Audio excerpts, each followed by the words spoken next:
All right, you're Taylor Douglas. Yes, ma'am. And Mr. Douglas was previously in court, entered a plea of guilty to the third-degree felony offense of obstruction or retaliation. I've received the pre-sentence report. Has everyone had an opportunity to review that report? We have none. Any additions or corrections? No, Your Honor. Only that court is inclined to follow judge and certainly concur with the answer. In addition, I have received, and you guys should have been given copies of jail incident reports. Have you all reviewed those as well? We have none. I'm not, but I take your word for it. Okay.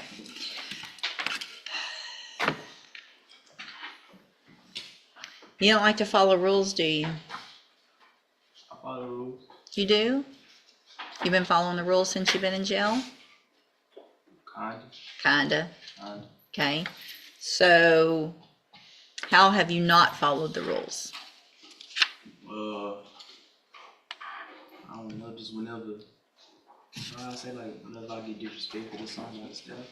Oh, so when they disrespect you, I just, why do you think you deserve their respect? because I don't do nothing to disrespect them. You don't? You don't? Sitting on the countertops, not getting down. Looks like trying to smoke in the bathroom, working out when you're not supposed to be working out, lying about it, saying you're brushing your teeth, teasing and cutting up with and being disrespectful, talking about the officers, act like a little kid.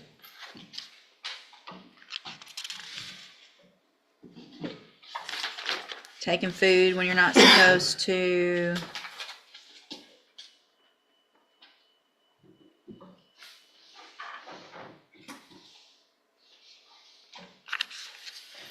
Calling them some lovely names. B word.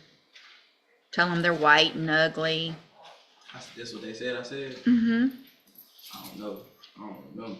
You don't remember saying that? So here's the thing, Mr. How old are you? 19. 19. So you're now on a felony, or about to be, if I follow the agreement, which I don't have to do. You're about to be on a felony probation where you have to follow rules whether you like them or not because you've committed a felony offense. So you don't get to make all the decisions for yourself anymore, right? Yes, Other 19-year-olds who don't do this, they get to go to bed when they want, wake up when they want, eat what they want, work out when they want. You don't get to do those things anymore because you committed a felony offense. And if you continue to act like you've been acting and not follow the rules, however insignificant you think those rules are, you're going to end up right back in here and you're going to end up going to prison for up to 10 years. Do you understand? So you have to make some mature decisions as a young person who's probably not ready to make those decisions. It's going to be a conscious effort and a decision on your part to either do it or not do it, right? What's going to happen if I follow this is you're going to go to ISF. ISF is a 90-day program that's intended to help you make better decisions. But let me tell you what can happen. Between now and the time that you go to ISF, you're going to be in jail. If I get an incident report, it's a violation of your probation. You could get revoked off your probation before you ever go to ISF. Do you understand? And it's happened. Ask them out there. I'm tired of you young people acting like you're acting at our jail. They're tired of it. These people are just going to do their jobs, trying to go home, go with their families, make a living, pay their bills, something that you hopefully will want to do at some point in your life. Instead, they got to go to jail and deal with this. The crap from you kids. But now you're an adult for these purposes.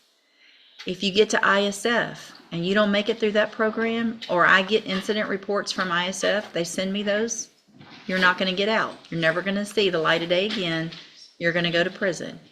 It's that serious. Do you understand? Okay. So I'm going to find that you previously entered your plea of guilty freely and voluntarily. Find sufficient evidence to find you guilty. However, I'm going to follow the agreement that you made with the district attorney and defer all proceedings and place you on probation for 3 years. You're ordered to pay the $500 fine, and you're ordered to follow all of the rules and conditions of probation, including entering and successfully completing the cognitive track of the ISF program. Again, if you do everything you're supposed to, this is a great opportunity today.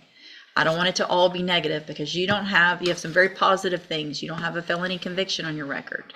If you're a convicted felon, it changes your life in so many negative ways. You're not going to get certain jobs. If you want to go to trade schools or school or anything like that, or college, you're not going to be able to do certain things, live certain places, all of that.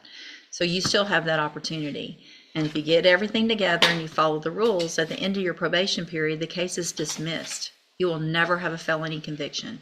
This is the chance of your lifetime to change it and live like the rest of us live, okay?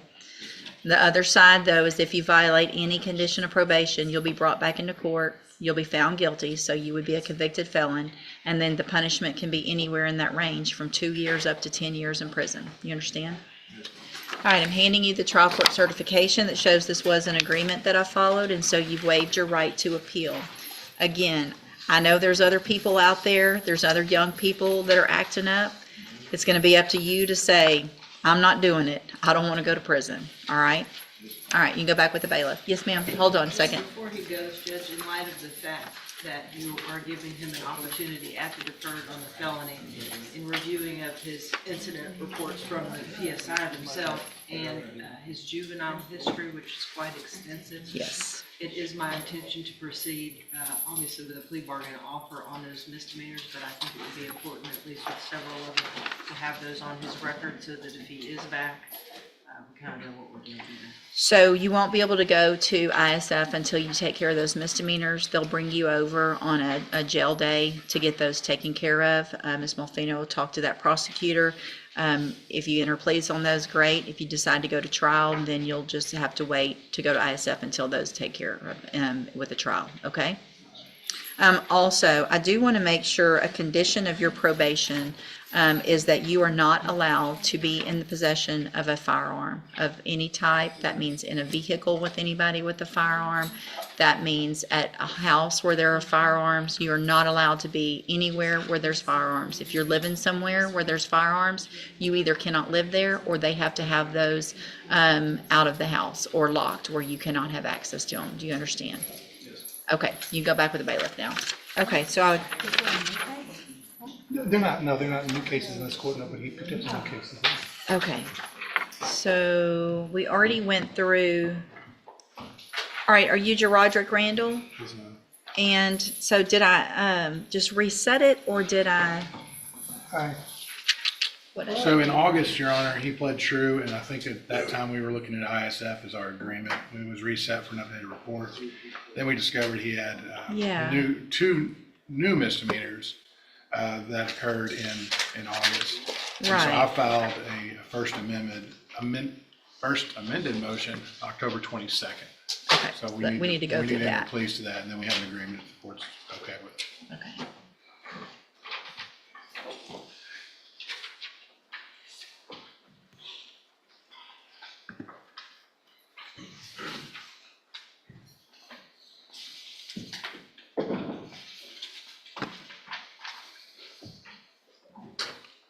All right. Will he waive the formal reading of the motion? He will, Your Honor. Mr. Randall, in clause number 24, DCCR 0543, I have a first amended motion to revoke your unadjudicated probation. And we're going to start kind of all over. I know we've gone through some of this, but we're going to get pleas of true or not true again on all of them. And Your Honor, with your permission, we've agreed to plead to 1, 2, 3, and then the amended counts of 10 and 11, which covered the several new offenses on Right. misdemeanors, but Thank you. So it shows you were placed on probation October 7th of 2024 for aggravated robbery, and that was a 5-year deferred probation. Is that correct? The state's elected to proceed on counts 1, 2, 3, 10, and 11. Count 1 alleges that you violated your probation by committing the new offense of unlawful carrying a weapon May 3rd of 2025. And is that true or not true? True. Count 2 alleges that you committed the new offense of evading arrest or detention May 3rd of 2025. And is that true or not true? True. Count 3 alleges that you possessed a drug, marijuana, May 3rd of 2025. And is that true or not true? True.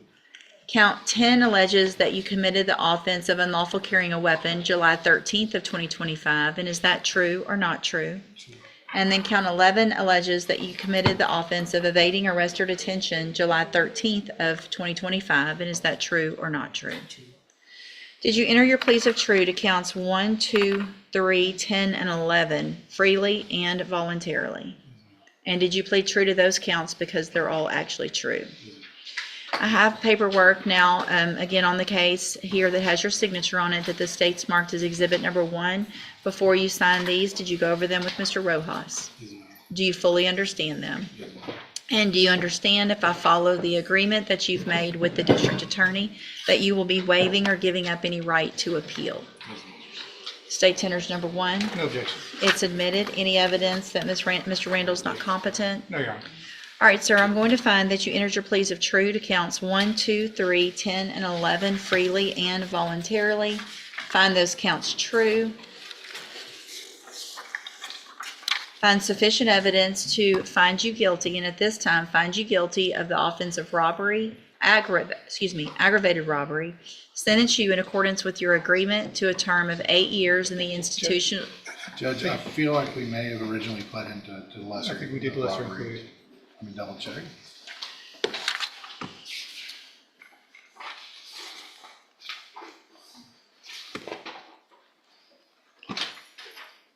And it may be because he's one of several co-defendants in that case, and I know at least one of them was pled to a lesser. I asked that we did plead into a lesser included robbery back in August of 24. That's correct, Judge. I'm looking at the PSI.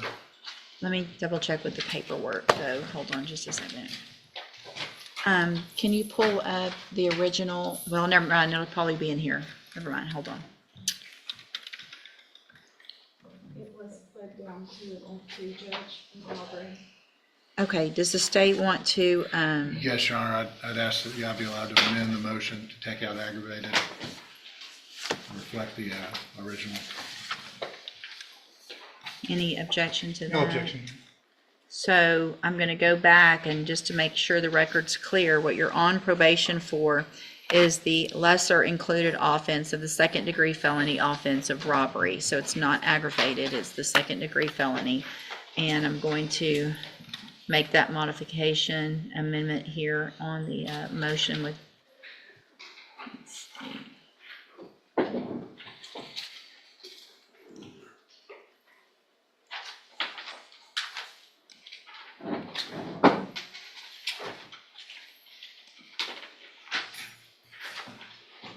I can figure out how to get all this done.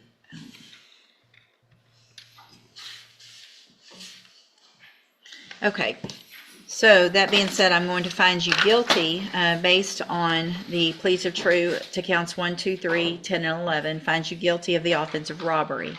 Sentence you in accordance with your agreement to a term of 8 years in the institutional division of the Texas Department of Corrections. You will receive credit on that sentence for any time that you've been in custody that the law gives you the right to receive. I'm handing you the trial court certification that shows this was an agreement that I followed, and so you've waived your right to appeal.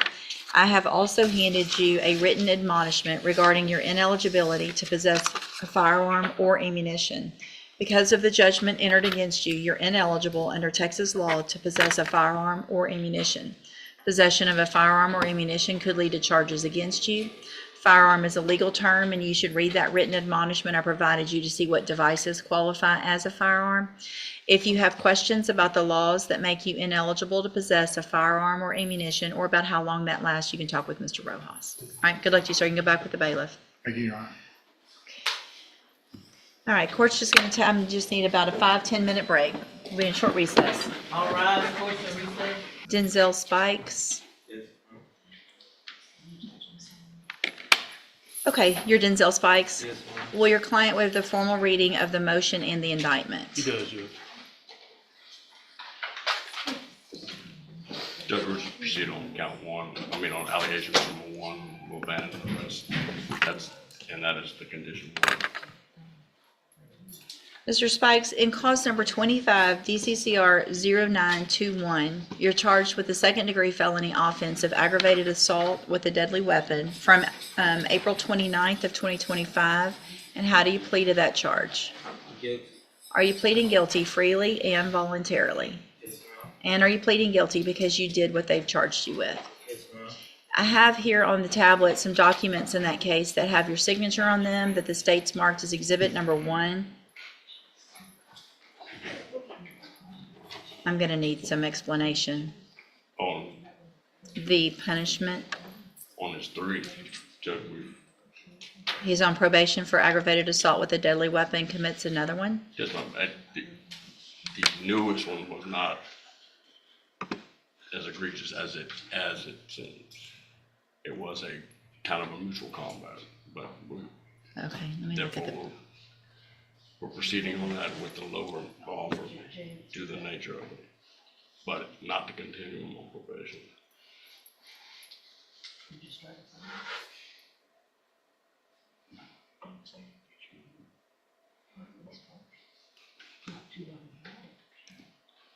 Okay, give me a second.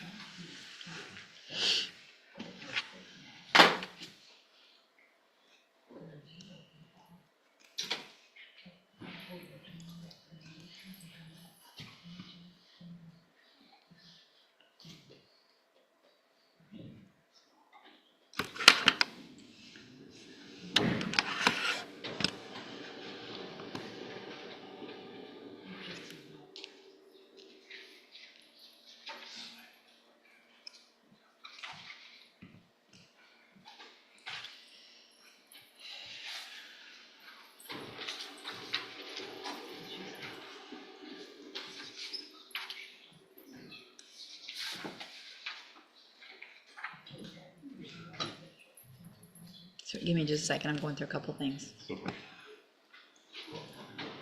Okay.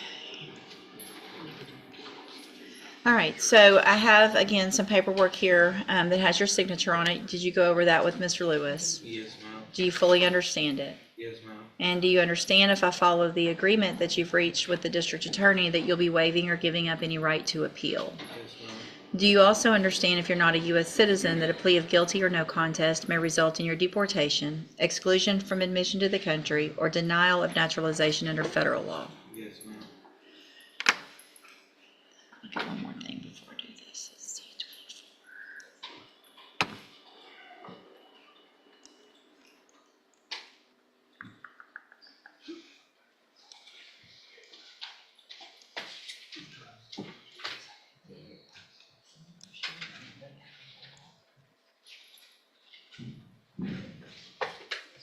I'm printing something.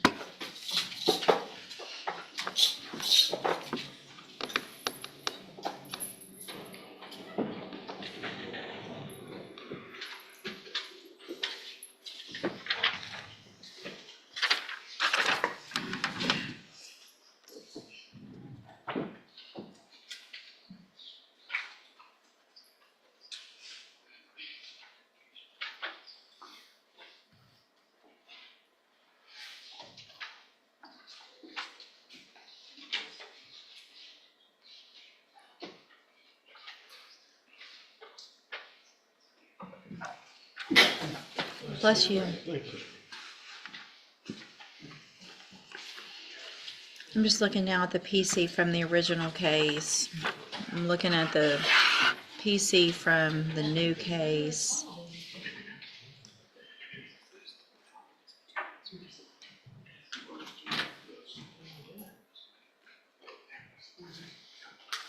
Let me see if I can go back.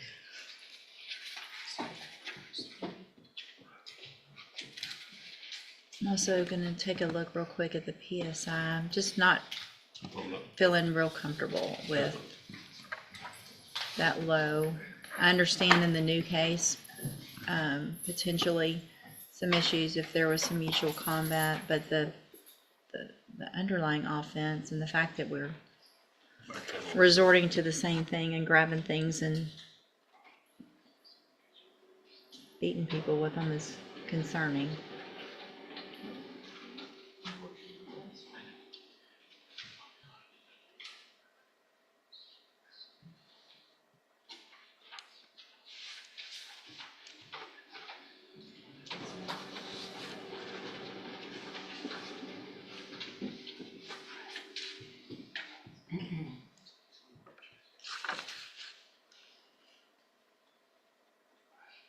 No criminal history.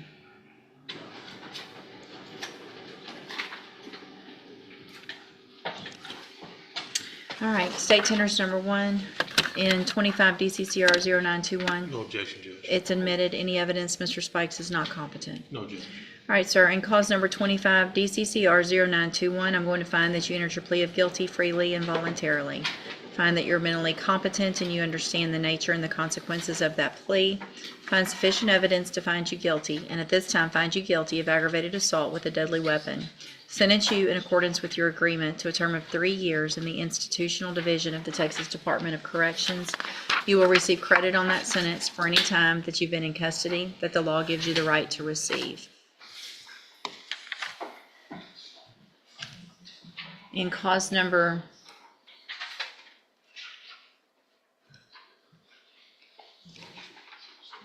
24 DCCR 1642, I have a motion to revoke your unadjudicated probation. Shows that you were placed on probation December 18th of 2024 for the second-degree felony offense of aggravated assault with a deadly weapon, and that was a 10-year deferred probation. Is that correct? Yes, ma'am. It alleges in the state's elected to proceed on count 1 only. It alleges that you committed the new offense of aggravated assault that we just with a deadly weapon, the one that we just went through, April 29th of 2025. And is that true or not true? True. Did you enter your plea of true to count 1 freely and voluntarily? And did you plead true to that count because it's actually true? I have here on the tablet also some paperwork in that case that has your signature on it. Before you signed it, did you go over it with Mr. Lewis? Yes, ma'am. Do you fully understand it? Yes, ma'am. And do you understand, again, if I follow the agreement that you've made with the district attorney, that you'll be waiving or giving up any right to appeal? State tenders number 1. No objection, Judge. It's admitted. Mr. Spikes, I'm going to find that you entered your plea of true to count 1 freely and voluntarily. Find that count true. Find sufficient evidence to find you guilty, and at this time find you guilty of aggravated assault with a deadly weapon. Sentence you in accordance with your agreement to a term of 3 years in the Institutional Division of the Texas Department of Corrections. You will receive credit on that sentence for any time that you've been in custody that the law gives you the right to receive. I am making an affirmative finding of a deadly weapon in each of these cases.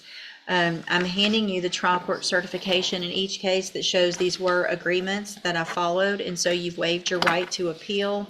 I also handed you a written admonishment regarding your ineligibility to possess a firearm or ammunition.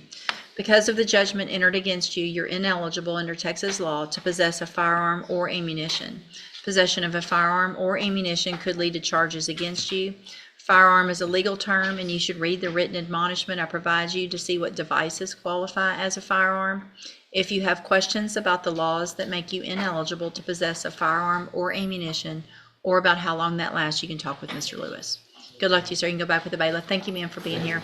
Ms. Richmond, in cause number 24, DCCR 2306, you're charged with the state jail felony offense of theft with previous theft convictions from September 9th of 2024. The indictment alleges you were previously convicted of theft June 21st of 2019. And then after that was final, you were convicted of theft in 2 cases on the same date, March 21st of 2024 in Bell County, and then again April 10th of 2024 in McLennan County, Texas, and May 31st of 2024 in Collin County, Texas. And how do you plead to that charge? Guilty. Are you pleading guilty freely and voluntarily? Yes, ma'am. And are you pleading guilty because you did what they've charged you with? Yes, ma'am. And are those prior convictions true? Yes, ma'am. What are the outcome of those last few, 2024 cases? Judge, I've got the one with 2023 in Hayes County. Is that the one? I believe that. Is that I don't even have a 2023 Hayes County in here. I've got I've got 2 in Bell County, 1 in McLennan, and 1 in Collin. Colin, we got 200 days in county jail, Okay, and let me pull Bell County up. Bell County was 9 months. what about McLennan County? I believe Okay. most of these were punished as a misdemeanor, Okay. 1244, yeah. Well, you've got one, the Bell County's out of a district court, Yes, ma'am. And the Collin County is out of the district court, which they could have pled them down, but those are both. This is a state jail. The Bell County was the one in 2024. It's 9 months state jail. And the Collin County one, like you said. I know.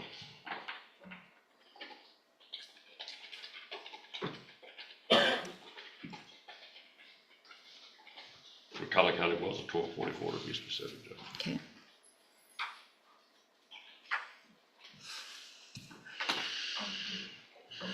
Let me look at something. I don't think I like it.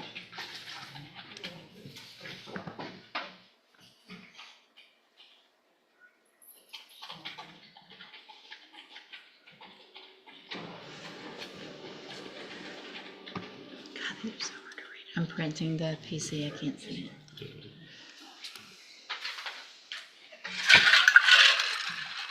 Okay, PC.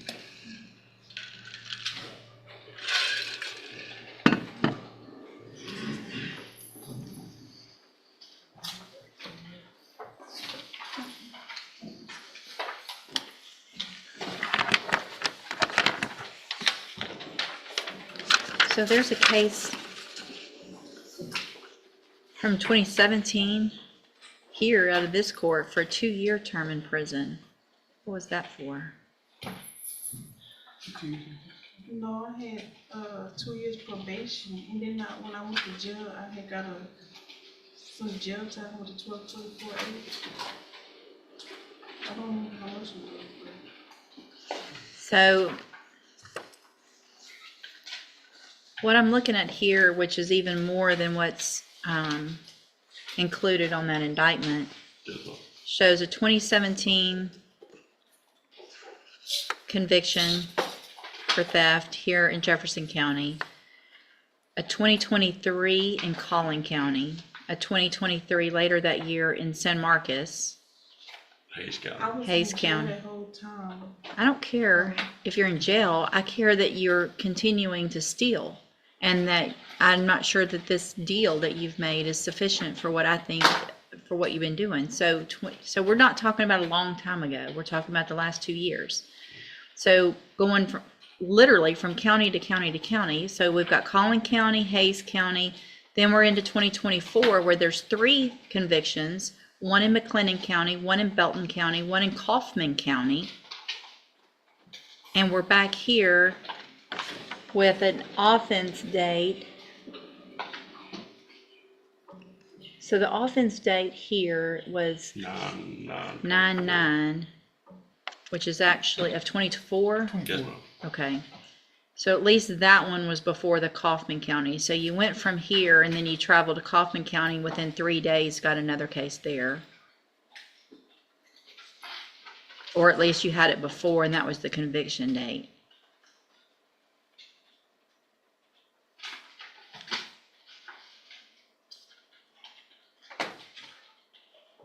Yeah, nope. I will keep the paperwork. Y'all can go visit. I don't think 12 months is appropriate, somewhere. There's gotta be a little more than that, in my opinion. Otherwise, obviously, jail time has not been sufficient to deter Miss Richmond from going county to county and stealing places. So y'all take another look at it. I won't delete it. So if y'all come up with something, I can make that adjustment. If not, if you need some time, I'll reset it and then y'all can talk. Yes, ma'am. All right, you're Andre Williams III, and this, It's the, the second, I'm sorry, the second. This is cause number 24 DCCR 1539. Mr. Williams charged with tampering or fabricating with physical evidence. And cause number 24 DCCR 2286 charged with murder. We're here on an announcement. Mr. Vasquez has also filed a request for me to attach some records, some Social Security records. Yes, sure. I've signed an order already ordering those, and they're not complying, Social Security Administration, with. Your Honor, you sent an order on September 8th, and I sent it certified mail to the regional office in Dallas. Someone received it there on the 24th of September, but I never got a green card back or any return receipt. And this is the next step I took. I would have just asked for more time, but I thought I'd better file the application for a writ. So I guess my question would be, if I sign an order for writ,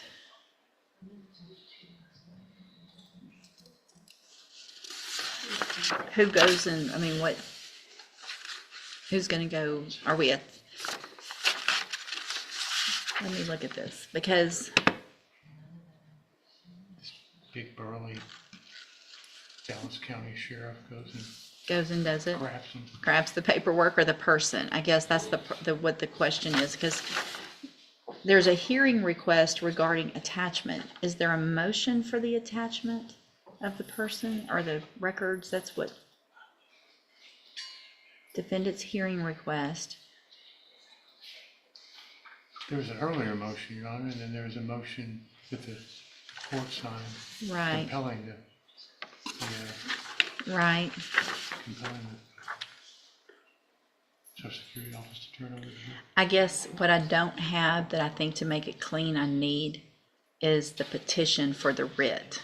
I don't see a petition for a writ of attachment. I see a defendant's hearing request regarding an attachment, so we can have a hearing, but that's not actually got the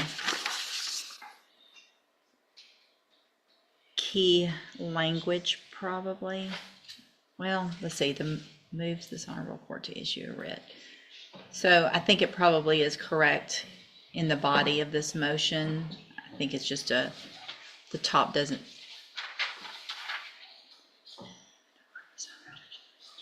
Mr. Nichols, Judge, I don't have a problem proceeding with this as a application for a writ because I think the language says that. attitude, what is the, I mean, without getting into, I guess, a lot of information, but the necessity with regard to getting these specific records, is this something that, with regard to the relevance in the case? Judge, my belief is it'd be material if we reach the second part of a trial. It's The second part, punishment, if he's Yes, found guilty? Okay, you can say the words. Mitigation evidence Yes, thank you, in Your a Honor. punishment hearing? And Okay. All right, so I'm gonna grant.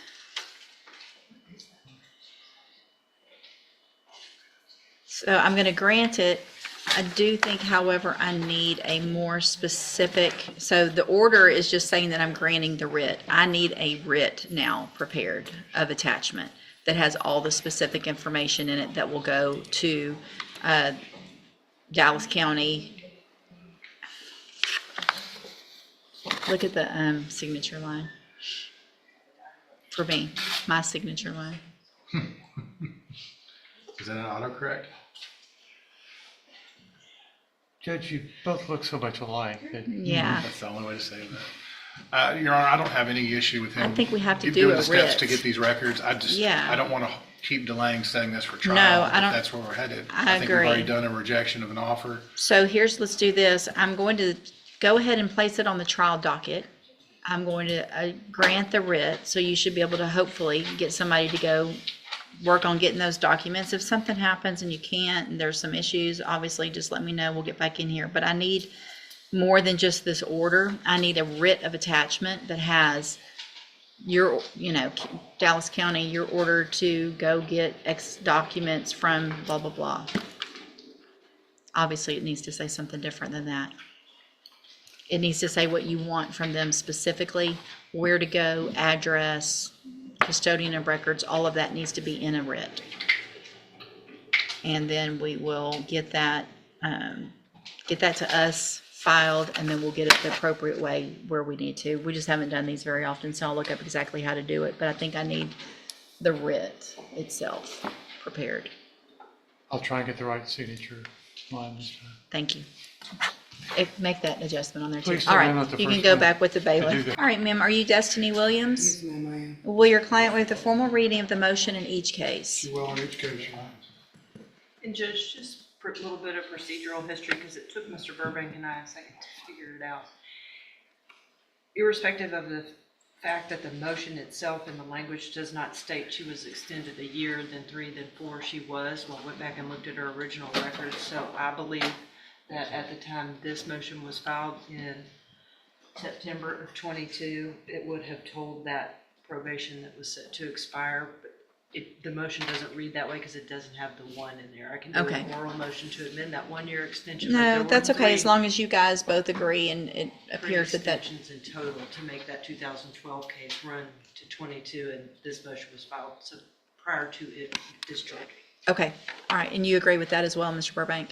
I don't want to, Judge, But you do agree to that as but yeah, well? it's information they had and I didn't. And Okay. I just- All right, so we all agree that there was a 1-year and then a 3-year and then a 4-year extension in cause number 12-14477. Correct. Okay, and probation's here as well, and is that your understanding? Thank you, and thank you for your patience this morning. Okay, so will she waive the formal reading of the motion in each of the cases? If I did not.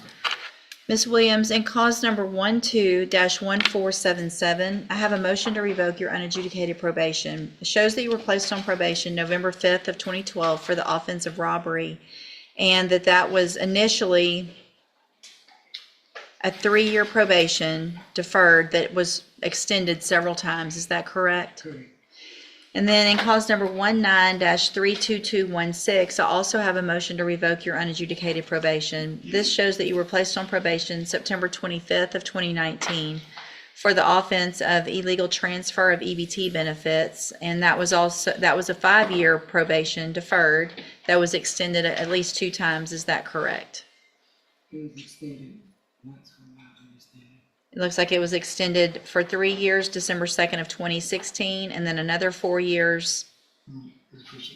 Was she put on 19? I didn't get the illegal 19. food stamps. Oh, It 19, was so it in wouldn't, 17. yeah, you're right. Okay, so it was extended 1 time. Yeah. Okay. I'm gonna mark that out. So we'll just Abandon that. strike that 3-year extension, if you would, Judge. Okay, so it was extended 4 years from the original date, correct? Just 1 extension in that case. To my knowledge, I completed it, but with me going on the run again, it was counted like I didn't complete it. I paid my stipulations and Well, Well, that's the how it works, procedure. is there was a motion to revoke filed before it was over, and so that tolls it, so you didn't complete it if you went on the run. Right? Completing it means you successfully complete probation, doesn't just mean the Well, not time the whole- passes. well, just the food stamps. I signed paperwork saying that I completed that part of it. And I was off my case for a whole year, from my understanding is what my probation officer had me sign. But yes. So probation's here. Ma'am, if you'll just please state your name for the record. Alexander Robinson. And Ms. Robinson, do you have the file in 19-32216? I did have it in my file folder over there. Would you just double check in that real quick and make sure that there wasn't something, do you have any personal knowledge, or do you need to look at it to see if there was something I signed? need to look at it because I took on her case in August of 2024. I have not seen her in the office. So a lot of these things would be from her previous offices, Well, and but I can look in the file. I'm looking back, and it would be in my file as well if there was a dismissal of the motion. I mean, if the case was satisfactorily completed. So, no, you got on probation September 19th of 2019. There was an order of deferred adjudication. There was an administrative hearing in August of 2022. A motion to revoke filed in 2022. And here we are because you've been gone. So your probation obviously wasn't over. Okay, we're good. Okay.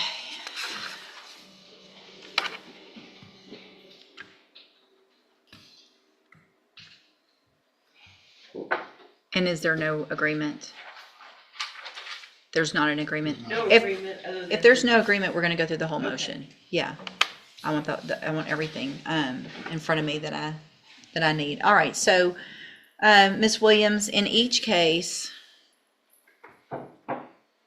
count 1 alleges that you failed to report to the Jefferson County Probation Department as ordered March 10th, April 29th, and May 31st of 2022. And is that true or not true? True. Count 2 in each case alleges that you failed to report for a judicial review August 22nd of 2022. Is that true or not true? Count 3 alleges that you failed to work faithfully at suitable employment and provide verification of that to probation. Is that true or not true? That's half true. She wasn't reporting, so she couldn't report that she was working, but she had employment, which would probably cost. And provide verification of it. That's right. So did you provide verification of it? Of working? If you weren't going to probation, then I'm assuming you did not.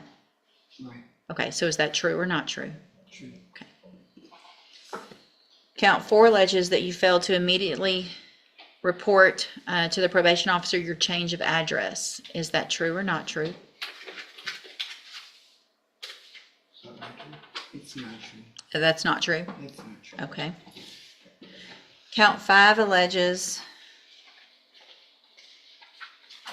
well, count 5 in cause number 19-32216 alleges that you failed to provide verification of performing your community service hours as ordered. Is that true or not true? Did you do all your community service hours? No, I didn't do all of them. I was pregnant like almost every, It's true or not true? Did you fail to provide verification? This is in the illegal transfer of EBT benefit case. what about it? It alleges that you did not provide verification of performing the community service hours as required. Is that true I or didn't not complete true? all of my community service, but I was doing. Is it community true service. or not true? It's not true. Okay. Count 6 in that case, in the 2019 case, alleges that you're behind in your court-assessed fees as of August 22nd of 2022 in the amount of $2,956. Is that true or not true? It's true. And then in cause number 12-14477, count 5 alleges that you failed to pay your court-assessed fees as directed, and that as of August 22nd, 2022, you were behind $3,353. Is that true or not true? It's true. And count 6 in that case alleges that you failed to successfully complete the Impulse Control Education Program. Is that true or not true? I didn't know I had a drug. That's true, you didn't do it. It's an Impulse Control Education Program. That's anger management. I don't know what it is. Did you do it? No, Okay, so it's true. it's true. Okay. Did you enter your pleas of true in each of the cases to counts 1, 2, 3, and then in the 12 case, 5 and 6, and in the 19 case, 6, freely and voluntarily? And did you plead true to those counts because they're actually true? Okay. In each of the cases, I have some documents here on the tablet that have your signature on them. Did you go over those with Mr. Burbank? And do you fully understand them? Yes, And there's no agreement. No. So, You know, you're gonna have to modify the paperwork in reference to the counts. Or do you have to? yeah, well, yeah. I don't really know that. Okay. We allege counts 1 and 3. Y'all filled out an agreed punishment recommendation paperwork instead of unagreed. So that's an issue because it's not agreed. And so if it's not agreed, there are some rights to appeal, and you've also signed the post-conviction waivers. So, Well, we agreed on the 1 and 3, that's probably the reason why we did it. I did. but if you're leaving it up to me, I want to know how she's done on probation. Well, I thought you would get that in reference to the PSI report. But I want to know if she takes responsibility or not. I mean, I need to know all those things. So, okay. I'm going to mark through the post-conviction waivers because it's unagreed. I'm just going to write unagreed here, so we don't have to do it over. And I'm going to write it's not a plea bargain there. State tenders number 1 in each case. Did I already do that? No objection, statesman. It's admitted in each case. Any evidence that Ms. Williams is not competent? No, yeah.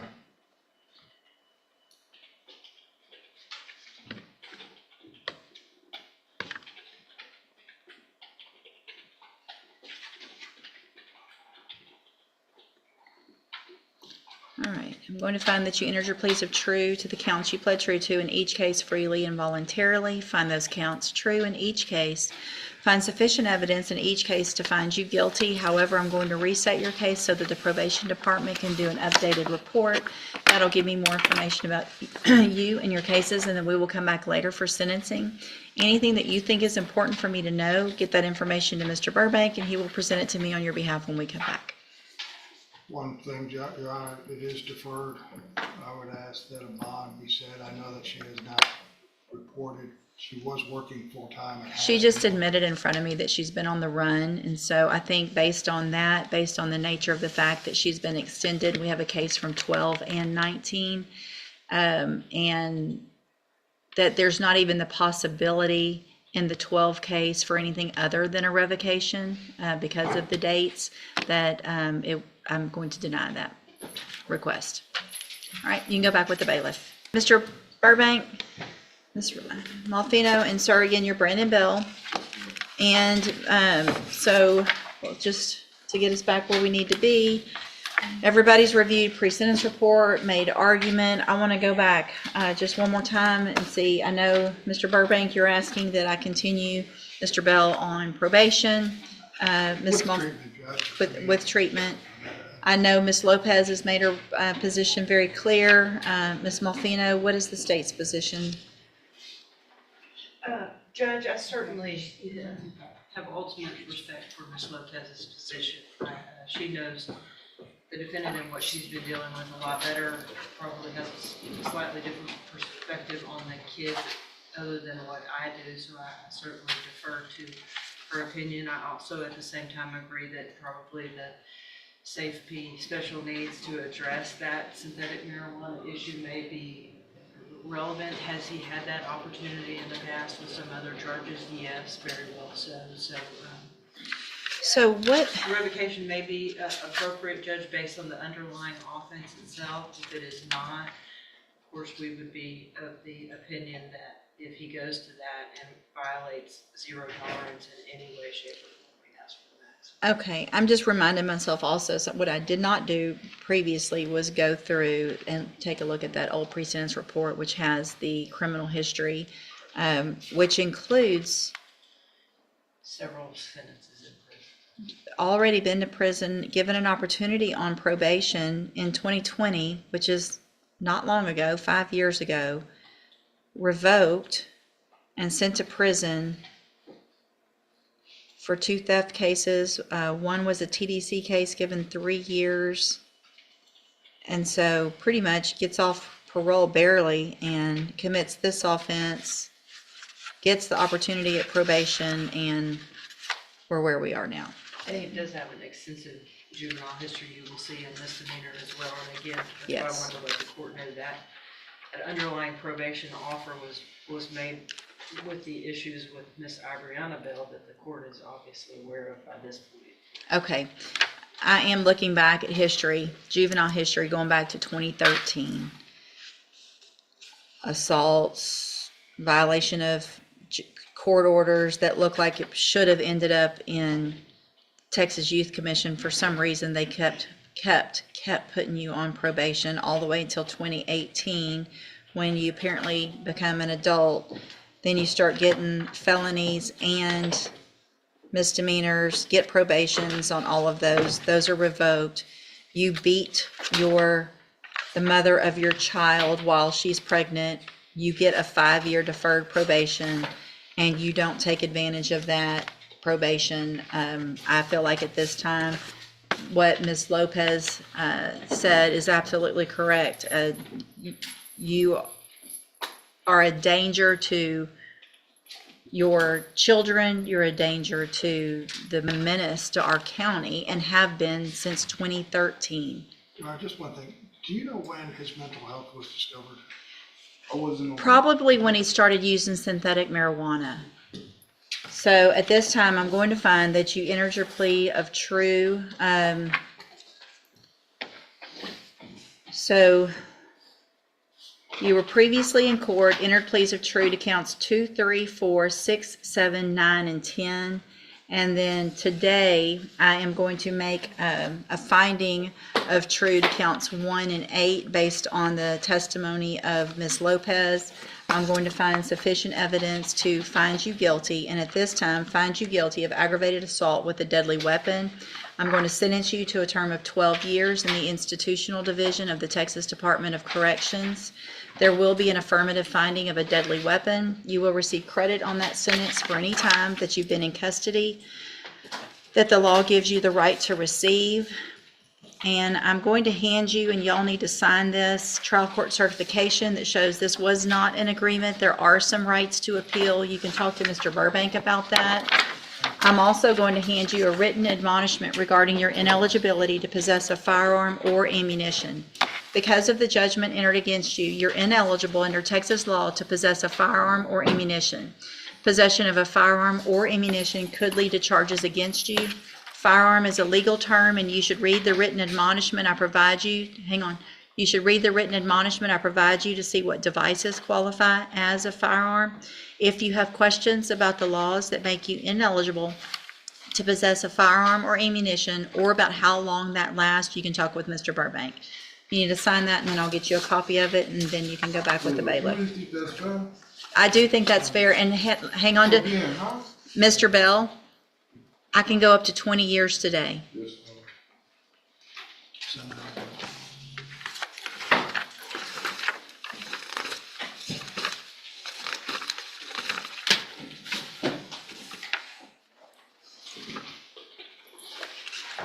See, this is,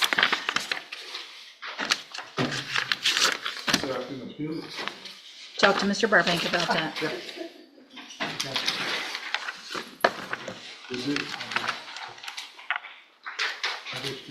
Yes, sir, thank you. That's weird looking, I don't know why. Okay, are you Jamarian Martin?